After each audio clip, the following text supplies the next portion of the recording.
بسم الله الرحمن الرحيم. اللهم صل على سيدنا ومولانا محمد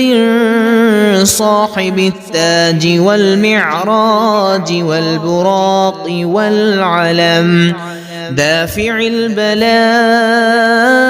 والوباء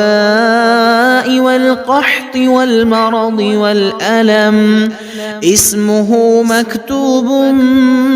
مرفوع مشفوع منقوش في اللوح والقلم، سيد العرب والعجم، جسمه مقدس معطر مطهر منور في البيت والحرم، شمس الضحى بدر الدجى صدر العلا، نور الهدى كهف الورى مصباح الظلم،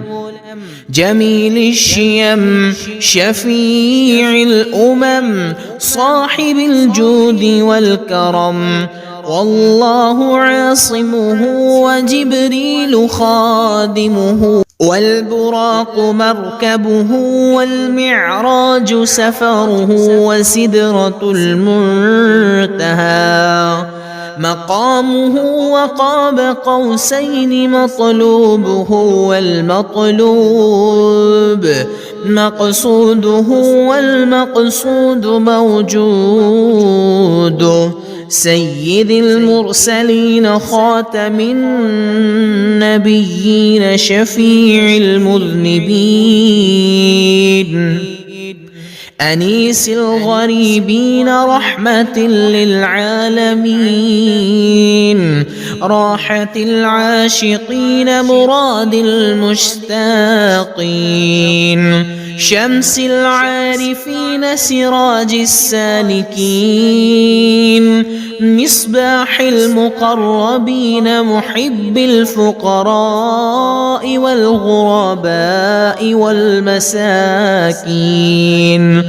سيد الثقلين نبي الحرمين إمام القبلتين،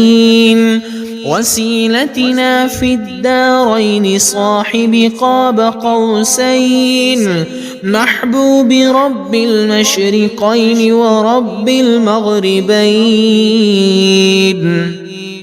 جد الحسن والحسين مولانا ومولى الثقلين أبي القاسم محمد بن عبد الله،